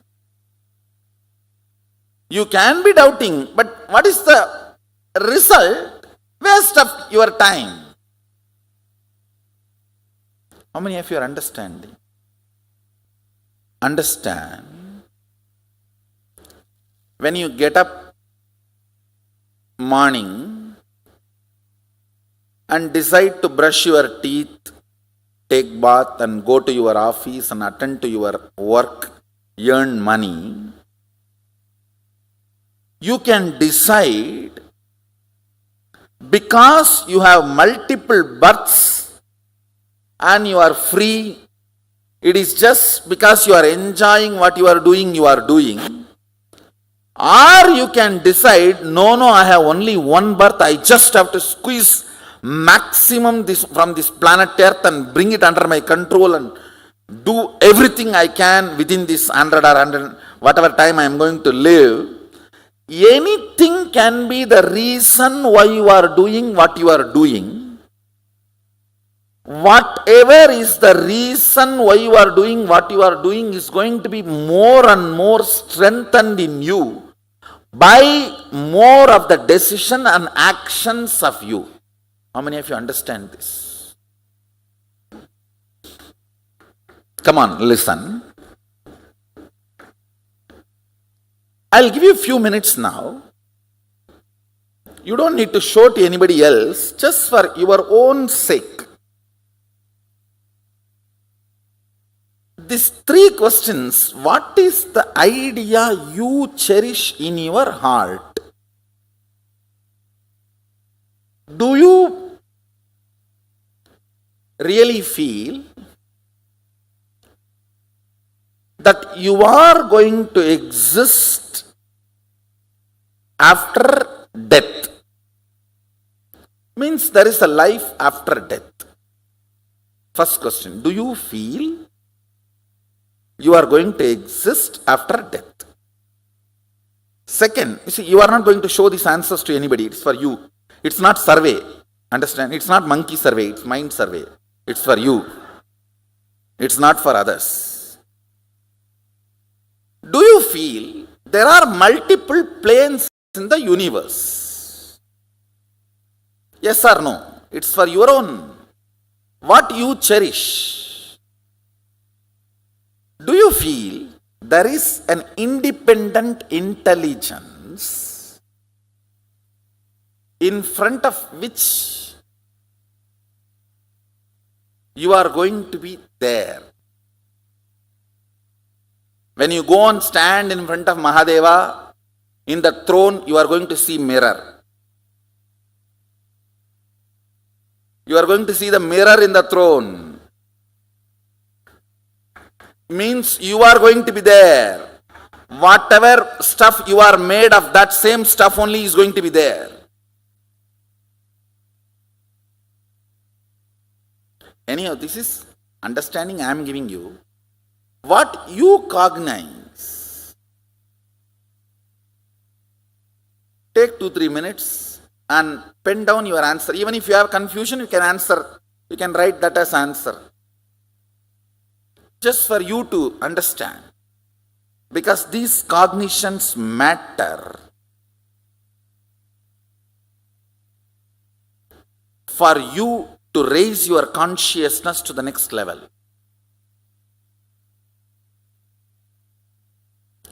This all matters not only your journey after death, even your journey while you are alive.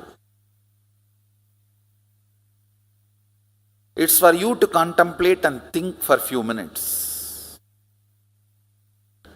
Because many times, just because you never thought about them, they remain as a blind spot.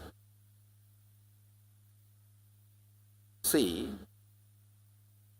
you have a huge property in your hometown and never you have been informed about that and you never saw your document and not using it because you did not know is the huge blind spot. Same way, sometimes many of these great understandings and experiences, because they remain as a blind spot, you never contemplate or look in. You don't use them in your life. Listen, almost all the important ideas I need to convey as an introduction to Vidyapada, I have conveyed. This last one idea, please listen. Because it is all about unmanifest. Listen, please listen. Listen. Because it is all about the unmanifest. Unmanifest means not directly perceived by your senses. But don't think it does not exist. If the software with which you are operating, if that software is upgraded, see, it's like if you upgrade your software in your iPad, in your tablet, the camera definition can be increased. It can be HD camera. The quality can be raised.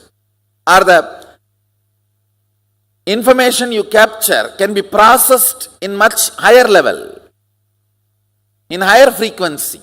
Capturing, processing, everything can be done in next level if the software is upgraded. See, Mahadeva defines initiation. Because of your oneness, feeling connection,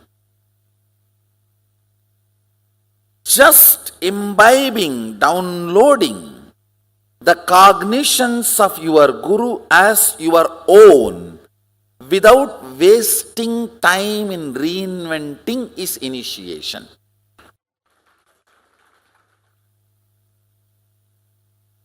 Now what I am going to explain, most of them are unmanifest, avyakta, for all of you.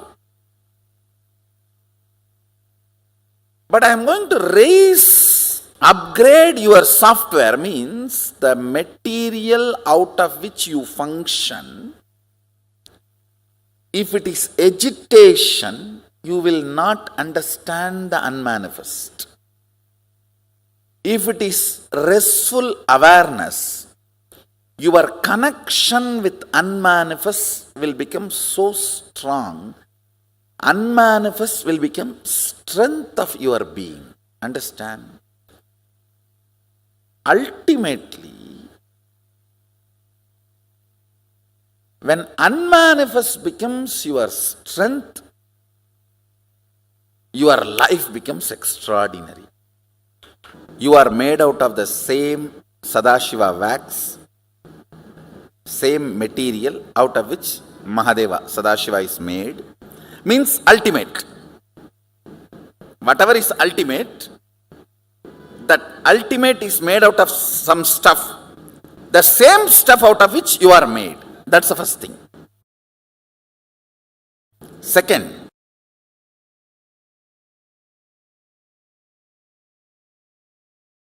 you decided to become many, to celebrate your existence. So wherever you are not celebrating your existence, you forgot, you decided to become many.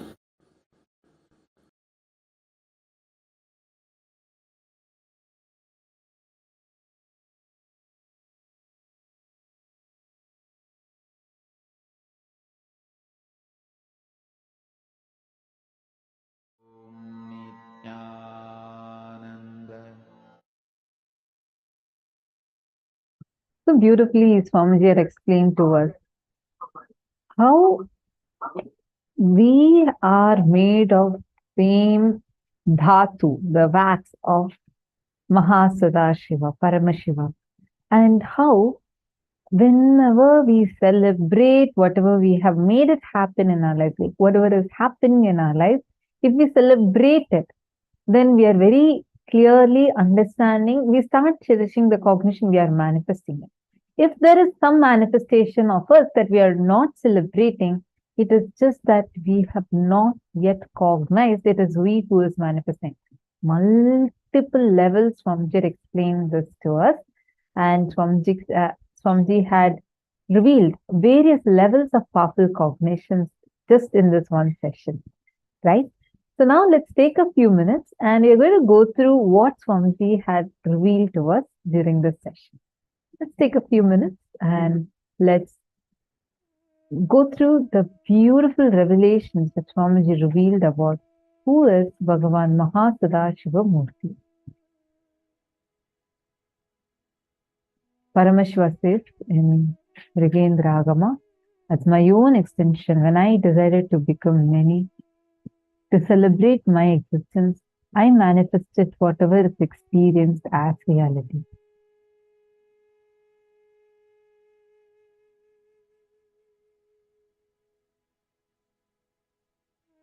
This is from the 12th verse of Nikendra Agama. Paramashiva is very clear. Even when you are struggling to realize his existence as you, he is you. Even when you are struggling with your self-doubt, self-hatred, self-denial, to realize that you are Paramashiva, even during that period, you are Paramashiva. So you do not need to feel shy to tell yourself and others you are made out of the same material, the wax that Paramashiva is made. What you cognize about you, the universe, and Paramashiva matters. because you are going to decide when you leave your body. The ideas you have about these three many major decisions of what to do further. Take a few minutes. Let's all do that exercise Swamiji told us. Look in, as Swamiji said, this is not a monkey survey. You're not going to be doing it for others. You're not going to post this in the chat. You're going to take a few minutes and look in. Attend to you, inside of you. This is a mind survey, like Swamiji said. This is not a monkey survey. So take your paper and pen. You're going to pen down for a few minutes the answer for these three questions within you. Just write down. Inside of you, do you feel you're going to exist after death? Do you feel there are multiple planes in the universe? Do you feel there is an independent intelligence in front of you, in front of which you are going to be there? Take a few minutes and quickly write down.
Right?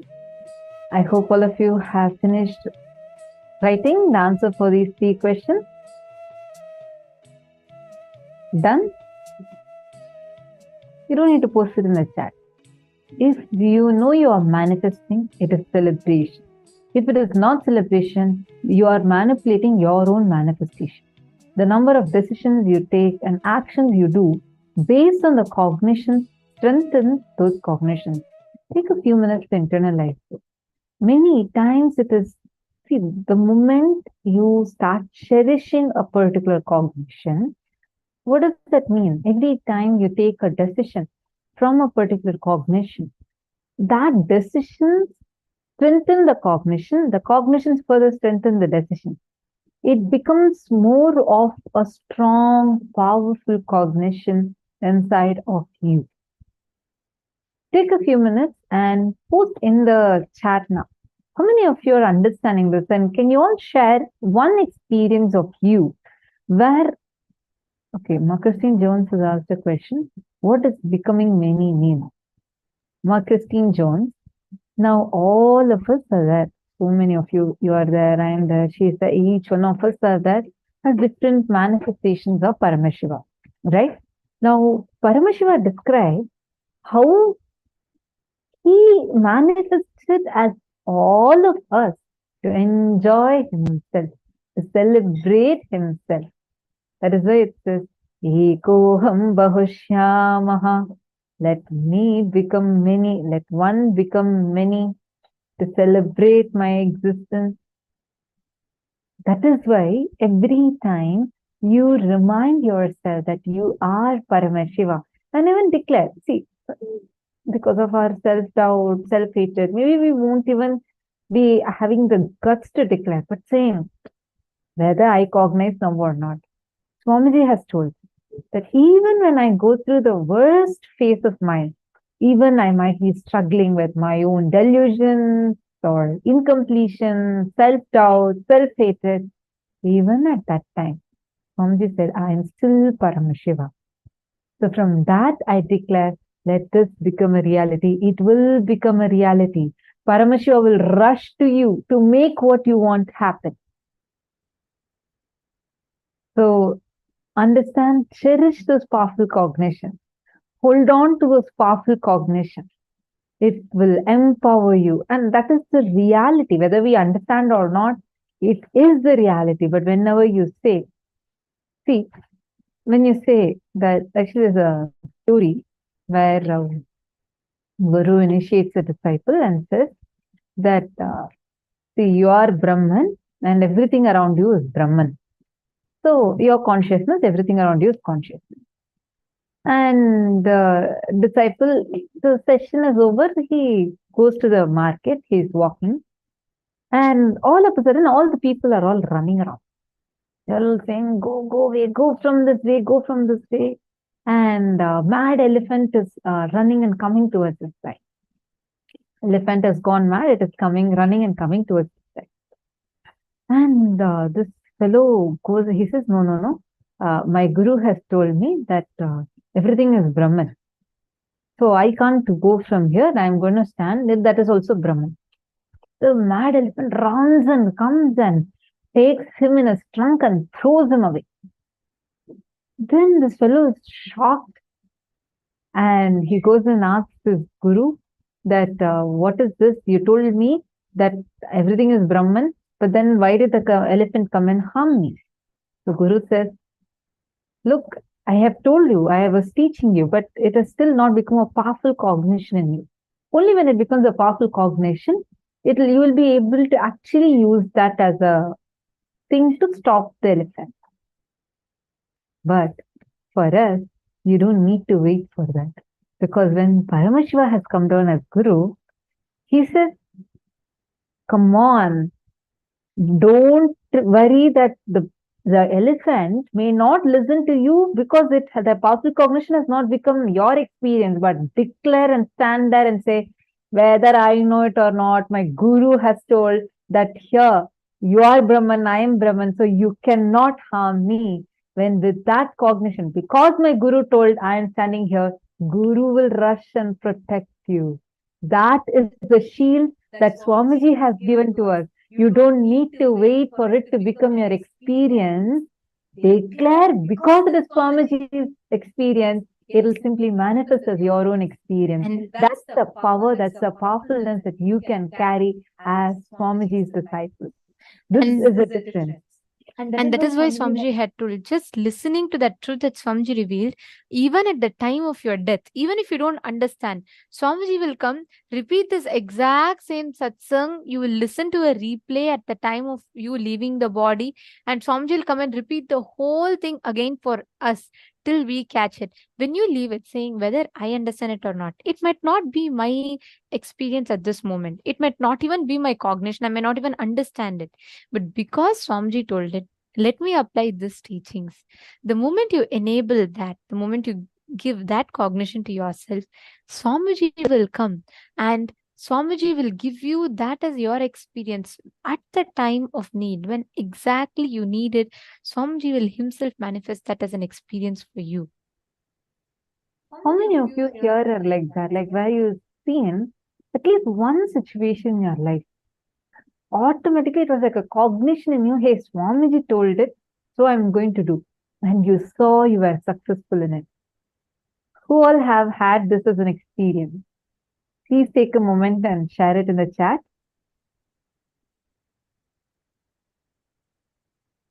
Nithyananda Sadashivamayi, nice to see you.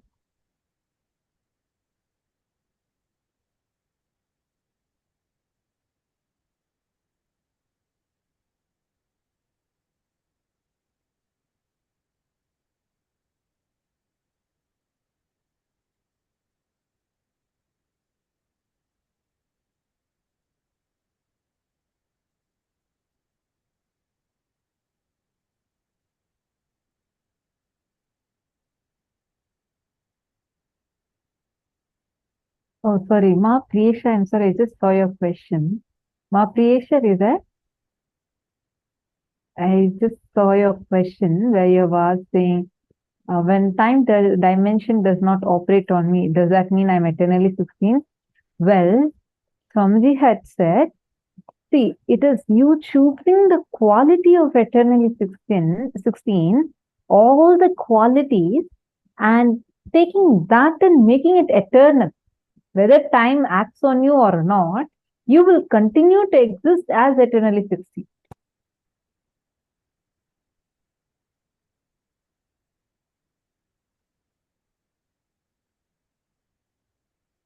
Ma Geetanjali Khana, don't worry, just be here. Swamiji will take care, Swamiji will heal you. Just be here. I read your message. Especially don't miss in the darshan. Just sit in front of Swamiji during the darshan. Be very clearly visible in the camera. Right after darshan, you are going to come and tell how you have been healed. Okay, so don't worry at all. You're the right place. Swamiji's one look is enough. It will immediately heal you.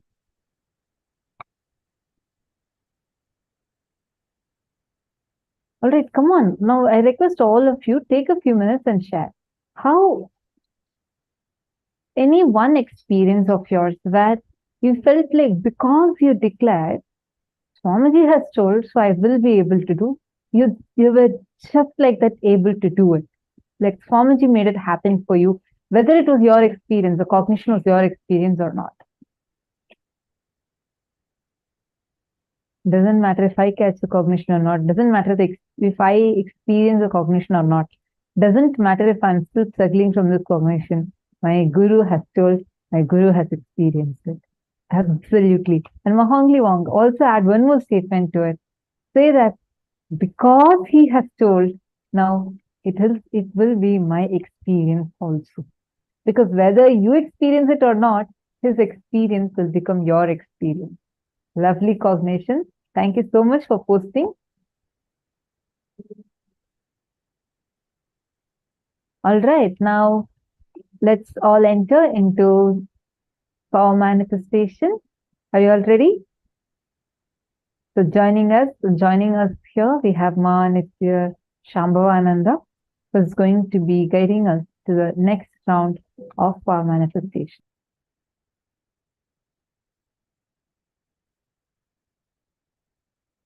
Manifest the power of consciousness over matter today that we're all doing, where you will be able to apply these principles, just exact cognition, whether it is my experience or not.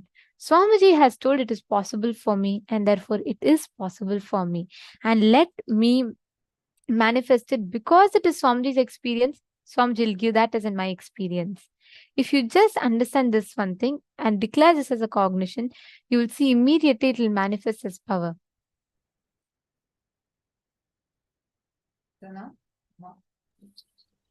So now we are having Ma Nithya Shambhavananda, who is going to be taking us to the next round of power manifestation.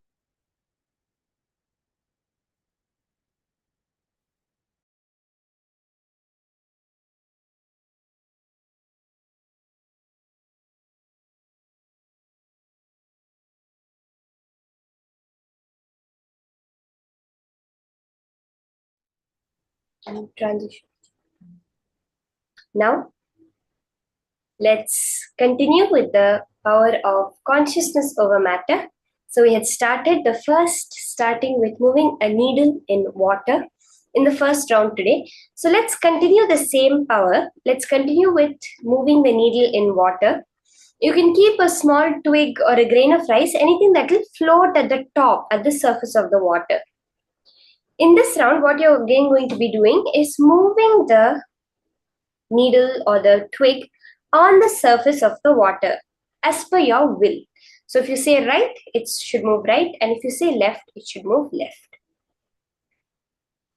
How many of you really clicked with the cognition that Swamiji had given today? Which was just now, Swamiji said, you are made out of the same source material that Paramashiva is made out of. If you're struggling to understand this, understand Paramashiva is struggling to absorb you. Just sit with it. Tell, even if it has not become my experience, because it is my Guru's experience, it is the truth and it will manifest. That is enough. The manifestation will just flow through you and happen. It's so powerful when Swamiji says that you are Paramashiva. In another satsang, Swamiji actually says, you and Paramashiva have a holographic existence. However small you may think yourself, you are only a smaller hologram of Paramashiva. What's a hologram? A hologram is a image, let's say, that if you cut the image, however small you cut it, it will only be a smaller representation of the whole. So let's say you take the screen, you cut it into tiny pieces. Each pixel, you will be able to see the entire image. That is what the meaning of a hologram is. Very clearly, modern science says this whole universe is a hologram. It functions on the holographic principle, is what they call it, which says that every point in the universe contains the information of the whole. Now, if you extrapolate this and say that if you change something in one point, it has to change at every point in the whole. See, if we're saying that every point contains the information of the whole, if something changes in one point, it has to change in the whole. When the cognition shift happens within you, yes, me and this object are one. We are both Paramashiva. When that click happens, as you know that if I move, that has to move. That is when the power manifestation starts.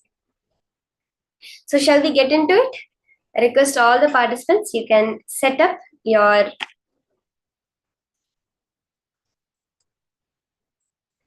object, whatever you're going to be moving, the twig in the water. Let's all set it up and keep.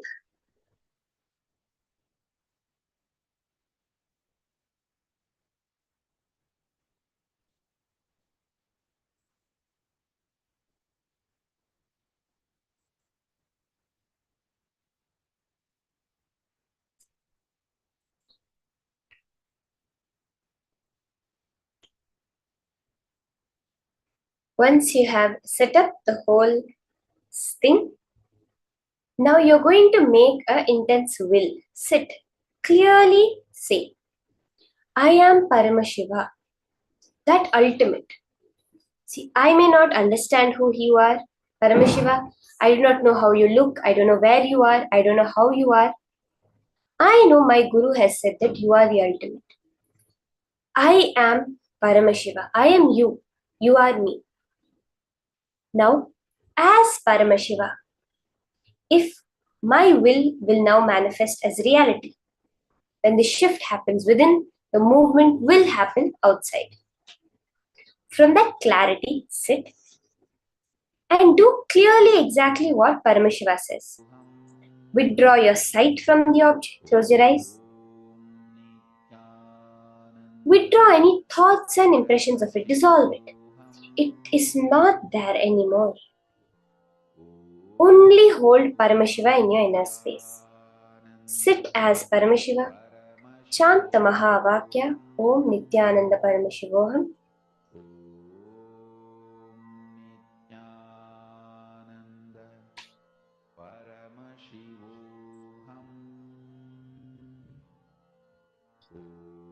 And just become Paramashiva. Experience that part of you